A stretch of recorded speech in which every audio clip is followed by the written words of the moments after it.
My wife went to her ex, who cheated on her, so I sold our house and moved to another part of the country. So, this is the story of how I thought I had built a stable, grown-up life in Phoenix, only to learn that stable can fall apart in ways you don't expect. I was 34 when I finally felt like things were lining up. I'd worked my way up to a solid analyst position at a mid-sized IT company in Scottsdale. It wasn't flashy, but it was stable, paid well, and I liked my coworkers. I had a good credit score, decent savings, and a 3-bedroom ranch-style house in a quiet suburb northeast of Phoenix. I'd bought it 5 years earlier during a downturn in the market, $297,000 for 1,700 square feet, a pool in the back, and just enough yard to mow on weekends. I was proud of it. That house was proof that I wasn't some drifting post-college guy anymore. I had roots. Lauren came into the picture 2 years after I bought the place. She was 31 when we got engaged, and we had been dating for 4 years by then. We met at a friend's birthday party, one of those random backyard barbecue things where you don't expect much, and hit it off. She worked in corporate HR for a regional bank, and we bonded over our mutual disdain for vague emails and pointless Zoom calls. At first, Lauren lived in a condo with 2 roommates on the west side, but after 2 years of dating, we figured it was time to move in together. She packed up and came over. No formal lease, no shared mortgage, just her and her things in my house. I was the one paying the mortgage, the HOA fees, and most of the utilities. She helped with groceries, sometimes bought household stuff like new dish towels or soap, and occasionally covered takeout or wine runs. It wasn't exactly a financial partnership, but it felt fair enough at the time. Things were good at first. We had a rhythm. She worked from the second bedroom. I had my desk in the corner of the master. We'd do little dinner dates at home during the week and go out on weekends, sometimes hiking in South Mountain, sometimes catching a movie or grabbing a bite at this gastropub we both loved on Camelback. I even cleared out the garage so she could park her Honda Civic next to my old Tacoma. I proposed after a trip to Sedona. It wasn't flashy, just us on a trail at sunset, a quiet moment, and a simple silver band she loved. We started planning a small wedding for the following spring. Nothing crazy, just close family, a few friends, and a backyard reception. Lauren seemed excited, but something in her started to change, slowly, subtly. At first, I chalked it up to wedding stress. But over time, little things started piling up. She stopped offering to split groceries and began acting annoyed if I brought it up. The evenings we used to spend cooking together turned into me making dinner alone while she scrolled Instagram. The affection faded too, gradually, like someone turning down the volume on a song you used to love. One night, I overheard her on the phone with one of her friends. I wasn't eavesdropping. She was in the living room. I was in the kitchen, but she was talking about our engagement like it was some logistical inconvenience. I remember her saying, "Well, at least if it doesn't work out, the house isn't in my name." She laughed after that.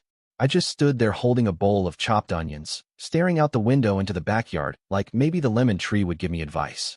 I didn't bring it up. I wanted to, but I didn't. I told myself I was overreacting. Then came the prenup conversation. I brought it up gently, just a hey, maybe we should both feel secure going into this, right? Her reaction was not gentle. She called it insulting, said I was already planning for divorce, and accused me of not trusting her. But here's the thing, I did trust her. I just also knew that the house was mine, something I worked hard for, and I didn't want to lose that if things went sideways.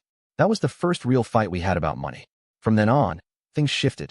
She made comments like, "Well, you're the homeowner," or "Must be nice not worrying about rent," whenever we talked about expenses. I started to feel like I was being resented in my own home, and I noticed she began staying out later. At first, she said it was happy hours with coworkers or meeting up with friends from college. Fine, we both had our own lives. But then there were nights she wouldn't come home until nearly midnight, and when I asked, she'd just say I was being controlling. So I stopped asking. But something kept gnawing at me.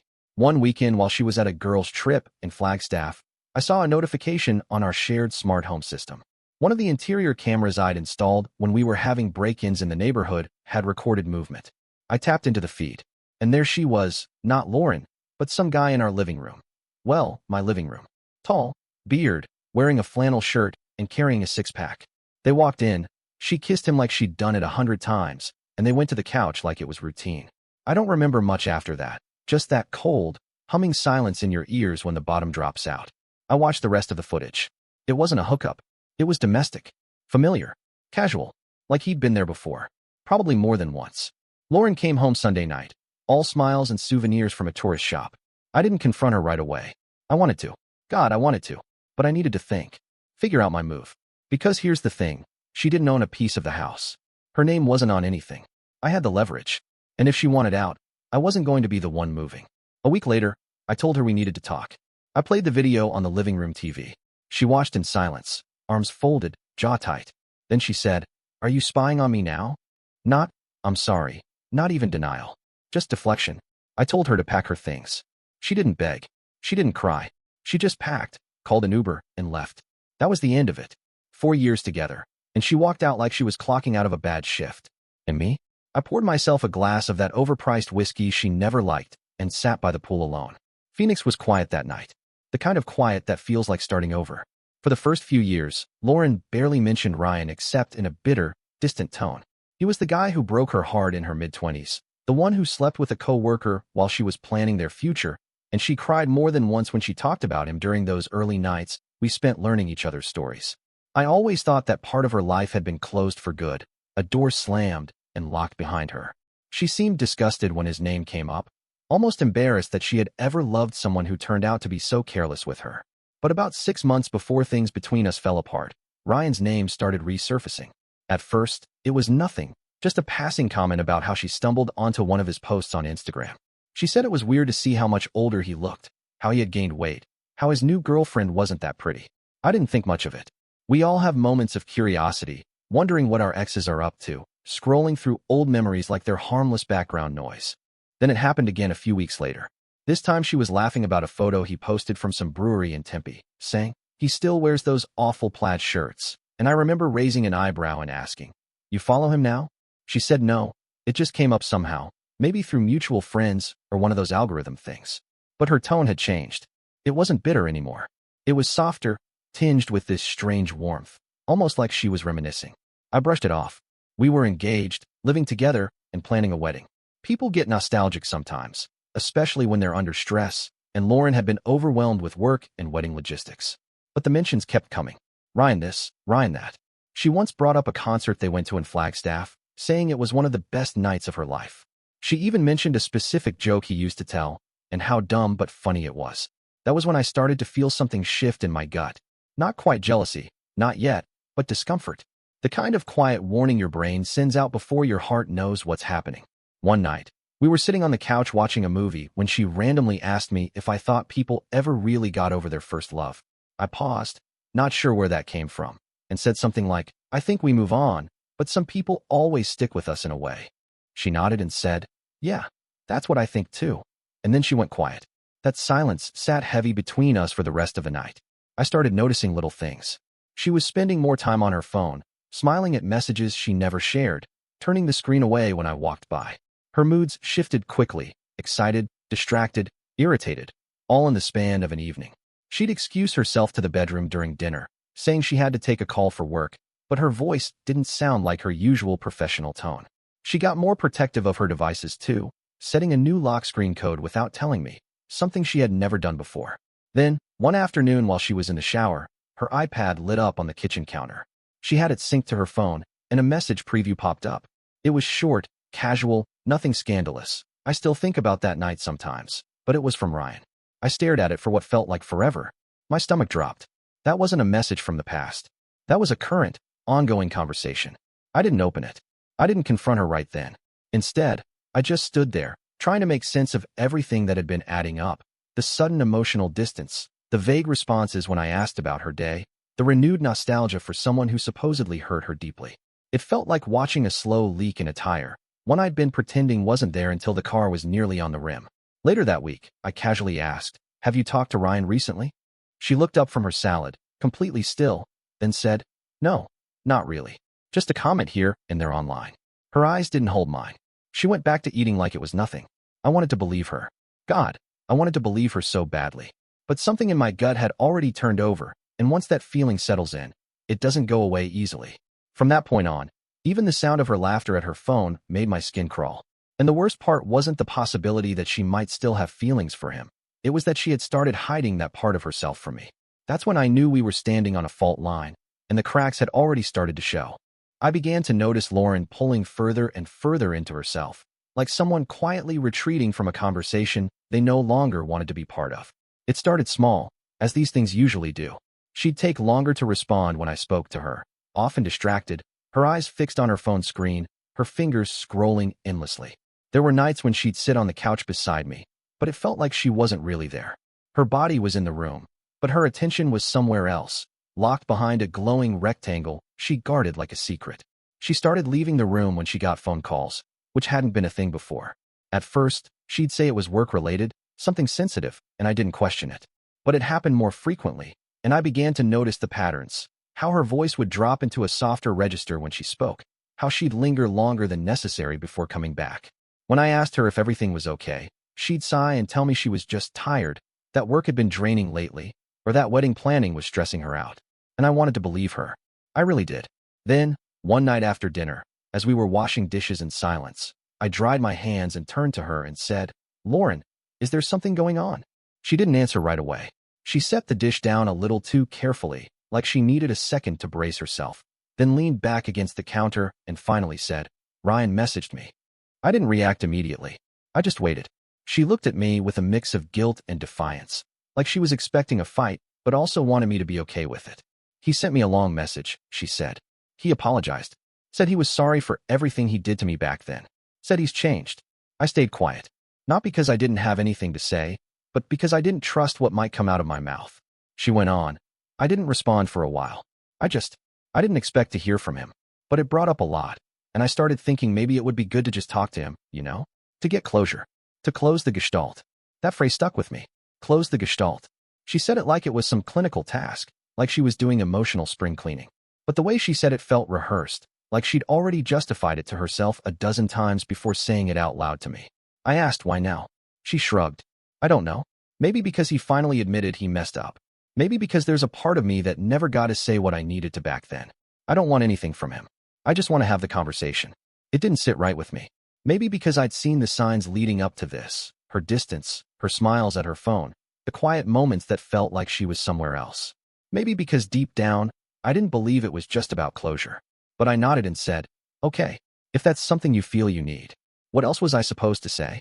No? Forbid her from talking to an ex? I wasn't going to be that guy. I didn't want to be that guy. But from that moment on, everything between us felt off balance.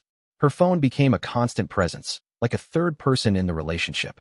She'd sit on the patio alone, staring at it, fingers typing rapidly. She never showed me the messages. Never offered to. And I never asked to see them. I just watched the distance between us stretch wider each day, like a rope being pulled slowly and deliberately until it finally snapped. That so-called conversation Lauren had with Ryan turned into something much more than she initially described. It didn't stop at closure. It wasn't just a one-off exchange to settle old wounds or find peace with the past. It became a habit, a routine. One night, about 2 weeks after she told me they had talked, she admitted that they were in contact almost every day. Texts mostly, sometimes calls. She said it like it wasn't a big deal, like she was just checking in on an old friend, but her voice betrayed something different, something warmer, more familiar. She started bringing him up more often too, slipping his name into casual stories that I had never heard before. She would laugh at something on her phone and, when I asked, say, "Oh, it's just something Ryan reminded me of." She began to recall old jokes they had shared, inside references that clearly still held meaning for her. One evening, out of nowhere, she told me about a road trip they had taken to Santa Fe years ago, how spontaneous and fun it was, how they had stayed in this tiny Airbnb with mismatched furniture and made pancakes in the morning. "It was probably one of the best weekends of my life," she said, smiling to herself like she was back there. I didn't respond. What was I supposed to say to that? I just nodded and let her keep talking, even though I felt like a ghost in my own kitchen. More and more, it felt like she was drifting into a version of the past that was easier to romanticize than the present we were actually living in. She talked about the way he used to make her laugh, how he always knew what to say, and even once described him as someone who just got her in a way that's hard to explain. That line stuck with me. Hard to explain. As if what we had was suddenly something that required explanation too, something she couldn't quite define anymore. It wasn't that she outright compared us, at least not in so many words, but the contrast was there in everything she said. The way her eyes lit up when she told a story from those years. The way she leaned into her memories like they were a place she wanted to return to, not just remember. It was subtle at first, but the more she spoke about him, the more I realized she was rewriting their history, sanding down the edges of what he had done to her. This was the same man who had cheated on her, who had broken her trust and left her shattered when she was younger and more naive. I had held her hand through the tears she cried over him. I had listened as she described how small and humiliated she felt, how hard it had been to rebuild her self-worth. But now, years later, that betrayal was being overwritten by nostalgia. Now he was the one who had made her feel alive, the one who brought excitement into her life, the one who understood her. I watched it happen gradually, like watching someone repaint a room in slow, deliberate layers, until the original color was completely gone. Each new memory she shared, each joke she recalled, each photo she stumbled across on her phone, it all chipped away at the space we had built together. And the worst part wasn't even the fact that she was talking to him. It was that she had started to feel something again, something I could see in the way she smiled when his name came up, something I hadn't seen directed at me in a long time. I didn't know how to compete with a version of someone that only existed in memories. I couldn't fight a man who had already hurt her and, somehow, become the hero in her story again. I just sat with it, quietly, watching her slowly replace the betrayal with longing, like it had never happened at all.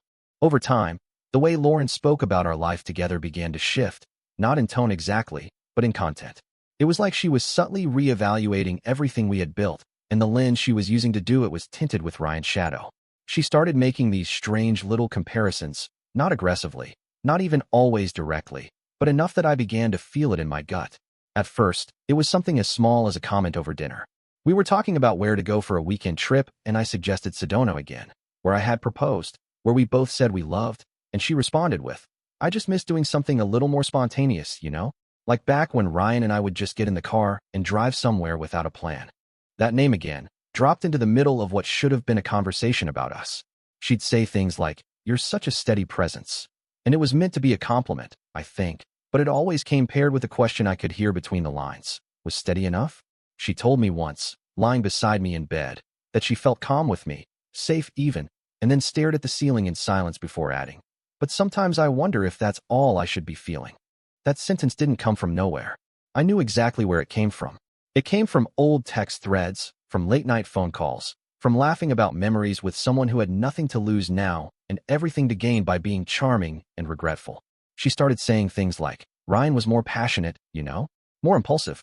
We used to get in fights and make up like our lives depended on it. I don't know. Maybe I needed that energy back then." I asked her quietly, "Do you miss it?" And she just shrugged and said, "I don't know. I guess I just wonder what kind of life I would have had if things had been different." Those kinds of questions started piling up, like weeds growing through the cracks in our relationship. What kind of life would she have had? What kind of life were we building now? We were engaged. We had a guest list spreadsheet saved on her desktop. We had talked about starting a family in the next couple of years. We had routines, shared goals, a rhythm that had taken time to build. And yet, all of that suddenly felt fragile, like it could be swept away with one more wistful comparison. I remember one particular night that still stings. We were at a friend's housewarming party, sitting out on the patio with drinks in hand, when someone asked how we met. Lauren launched into the story with a smile, the usual beats, the mutual friend, the slow beginning, the first date. Then she said, almost as an afterthought, "I think what drew me to him was how normal it all felt. Like, there wasn't that crazy chemistry, but it felt reliable." And she laughed a little, not cruelly, but enough that it landed hard. I sat there with that word, reliable, echoing in my head, like I was a safe car she leased instead of the one she really wanted but couldn't afford to keep. It wasn't that I needed to be compared to him, or even needed to win that comparison. I just didn't want to be measured against a version of him that had been rewritten into something romantic, someone more exciting in memory than he ever was in reality. Because I knew who he was when she was crying over him. I was the one who picked up the pieces. I knew the damage he caused, and it felt like now, somehow, that had all been forgotten. Or worse, forgiven in exchange for the fantasy of what might have been. And I was still here, showing up every day, planning a future that was starting to feel like it belonged more to me than to us. A week before everything finally unraveled, Lauren told me she was going to meet Ryan for coffee. She said it casually, like it was nothing, like she was mentioning picking up dry cleaning or grabbing a drink with a coworker. "Just coffee," she said. "We figured it might be good to talk in person, get everything out in the open." Her tone was light, almost rehearsed, like she had said it to herself a few times before saying it to me. I didn't forbid it. I didn't even question it. I told myself that trust means giving someone room to make their own decisions, even if those decisions make you uncomfortable. I wanted to believe that if I was the man she planned to marry, then this wouldn't change anything. That she would come back and tell me it was awkward or disappointing, or that she had closure now and could move on completely. I told myself all those things because the alternative, that this meeting might reopen something, was a thought I wasn't ready to face. She left that afternoon wearing a black sweater I hadn't seen in months and just enough makeup to make it seem like she hadn't tried at all. I watched her go from the living room window, not because I didn't trust her, but because I couldn't shake the feeling that something was shifting and I needed to memorize the moment before the shift became permanent. She was gone for about 2 hours.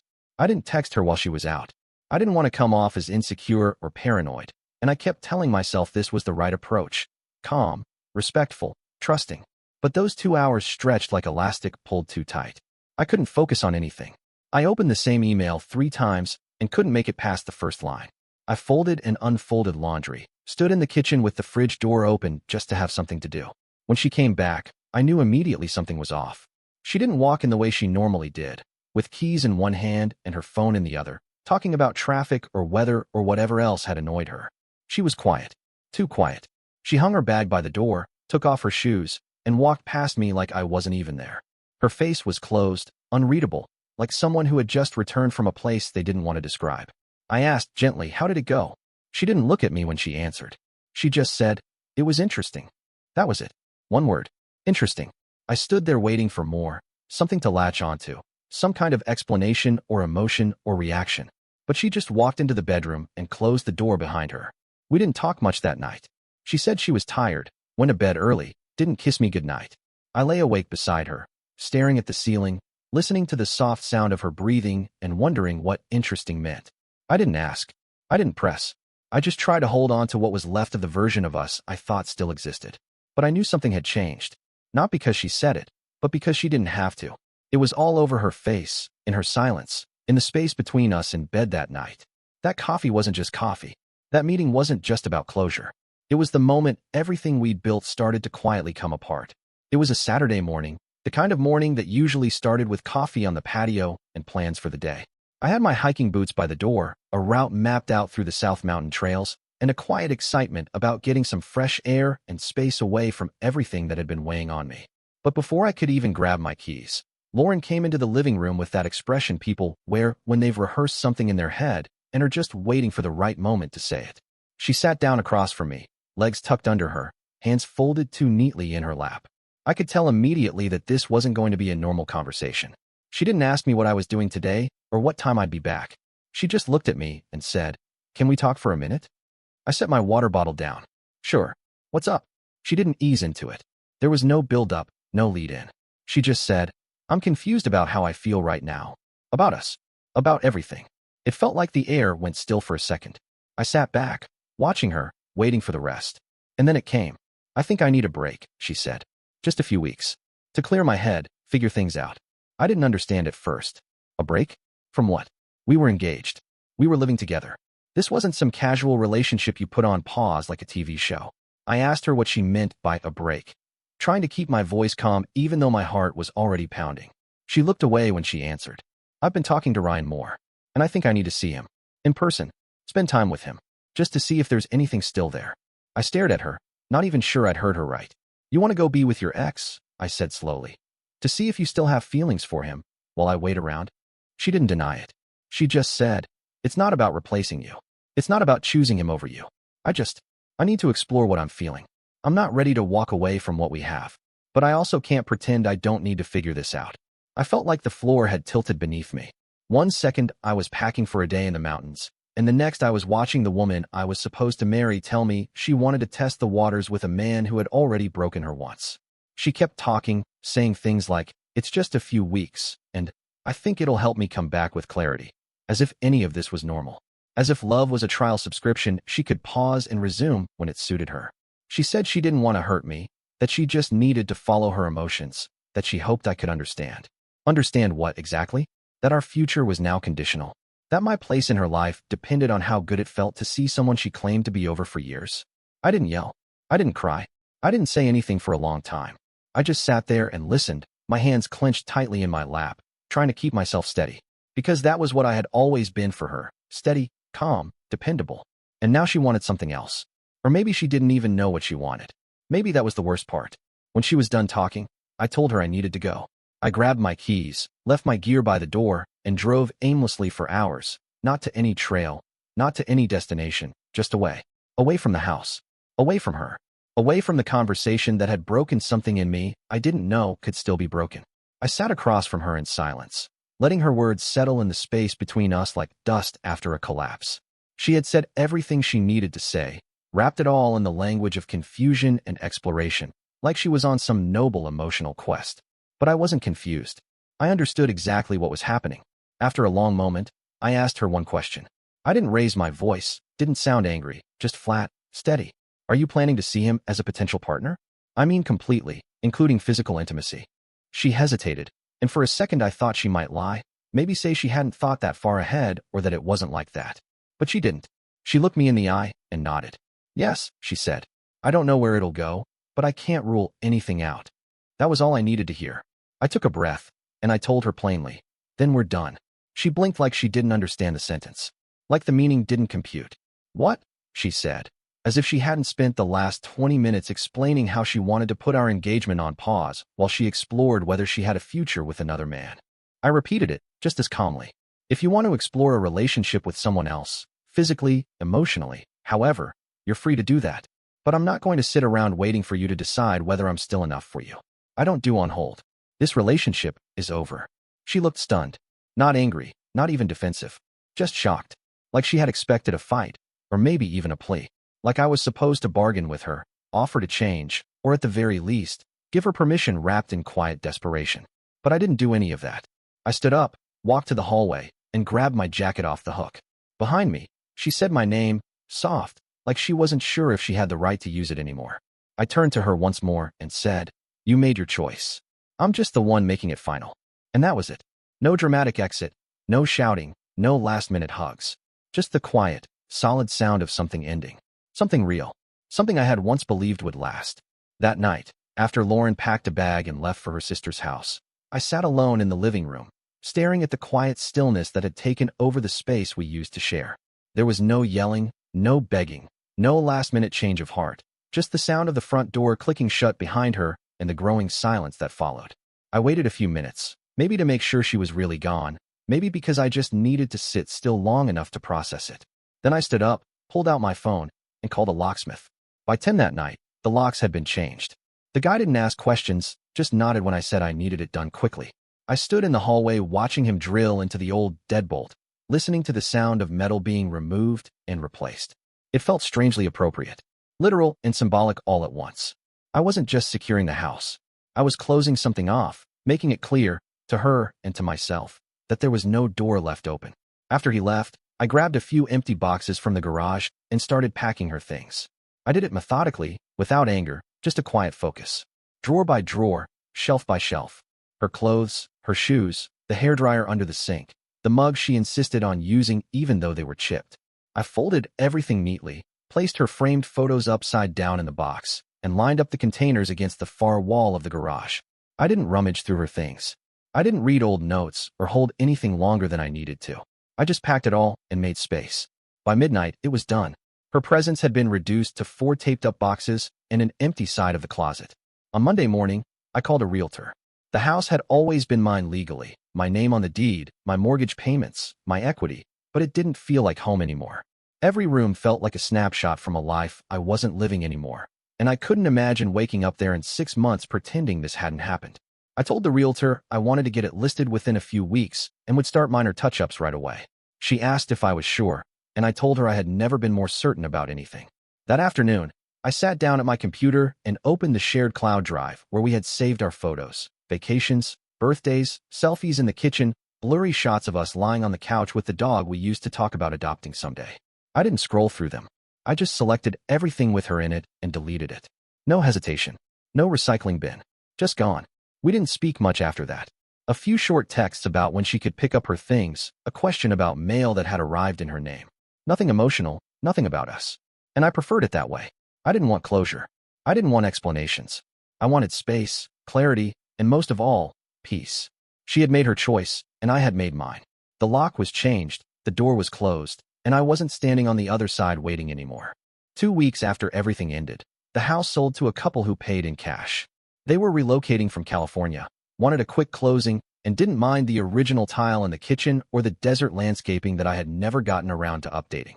The offer came in fast, and I accepted without hesitation. I didn't even walk through the house again. I handed over the keys and left behind the place that had once felt like my future. Around the same time, I got an email from a company in Seattle that I had applied to months earlier, almost on a whim. It was a mid-level position in data analytics, something I was more than qualified for, and they wanted to move quickly. I interviewed over Zoom on a Thursday, had an offer by the following Monday, and gave notice at my old job the same day. I didn't tell many people. I just packed, made the arrangements, and got out. The entire process felt like shedding skin, house, job, furniture, even the clothes I didn't want to carry with me anymore. I sold what I could, donated the rest, and fit my essentials into the back of a rented SUV. The drive north felt surreal at first, like I was watching someone else's life move past the windows. I didn't stop to reflect, didn't pause to feel anything. I just kept going. Seattle was gray, damp, unfamiliar, and exactly what I needed. I checked into a temporary apartment near Belltown, a furnished unit with thin walls and overpriced rent, but it gave me a place to sleep, shower, and start over. I showed up to my first day of work wearing a suit I hadn't put on since before the engagement, shook hands with new coworkers, and introduced myself without the weight of my former life hanging around my shoulders. I didn't talk about Arizona. I didn't tell anyone about Lauren or the house, or what it felt like to watch someone you loved drift backwards into someone else. I just focused on learning the systems, exploring the city, and figuring out what came next. I spent my evenings walking aimlessly through unfamiliar neighborhoods, letting the cold drizzle soak through my sleeves, feeling strangely awake for the first time in months. I knew I could have stayed, could have patched things together, forgiven her, waited it out, hoped that love would be enough. But I didn't. I chose something else. Something harder maybe, but cleaner. I made a decision not to go back, not physically, not emotionally, not even in thought. Whatever that chapter had been, it was finished. This new city didn't ask questions, didn't carry memories, didn't whisper reminders at me when I drove past familiar streets. And for the first time in a long time, I didn't feel like I was waiting for something to break. I was just living, moving forward. And that was enough. 8 months had passed. By then, Seattle didn't feel new anymore. I had a rhythm, a neighborhood coffee shop where they knew my order, a bike route I took to clear my head after work, and a circle of people who knew me only as I was now, not as someone who had almost gotten married, not as the guy who had been blindsided by someone else's unresolved feelings.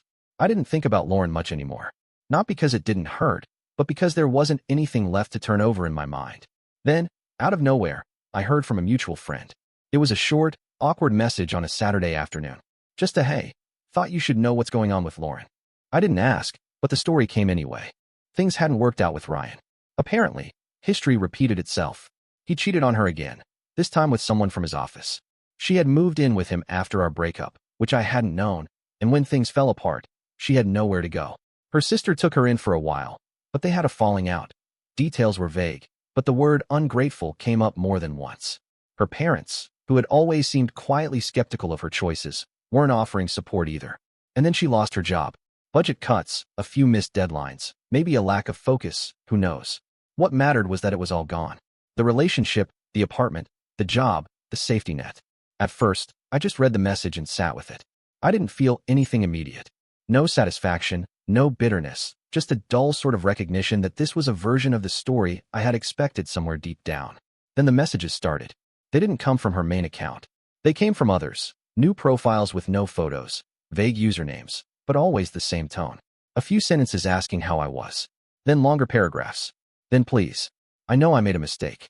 I'm so sorry for how I left things. Can we just talk? I miss you. I didn't realize what I had until it was gone. Please. I didn't respond. I knew it was her. The writing was unmistakable. Her cadence, her phrasing, the way she tried to sound casual even as desperation leaked through the cracks. I blocked the first few accounts, then stopped opening the messages altogether. There was one that stayed with me, though. It came late at night and simply said, "You were the only person who ever really showed up for me." I didn't understand what that meant until too late. I know you won't forgive me, but please, just let me explain. But I didn't need an explanation. I had lived through the part she now wanted to revisit. I remembered what it felt like to sit across from her while she described her plans to explore things with someone who had already broken her once. I remembered watching her pack a bag while I stood in the hallway thinking maybe if I said the right thing, she'd stay. I remembered not begging. Now it was her turn to be on the outside, sending messages through digital keyholes, hoping I'd reopen a door she had walked away from. But that door didn't exist anymore. Not in Seattle. Not in the life I had built after she left. Her world had collapsed. Mine had moved on. I didn't answer. Not to the messages, Not to the emails, not even to the voice notes where her voice cracked mid-sentence, and she started crying halfway through. She said she understood now. She said she finally saw everything clearly. She said she missed the way I used to make her feel safe, how she never should have left, how she didn't expect Ryan to betray her again, but how that didn't matter because what she really wanted was to come home. But there was no home to come back to. Not mine. Not anymore. I listened to exactly one of those recordings. Just one. She said, "Please, I don't need anything from you. I just need you to hear me out." And even then, I closed the app and never opened it again.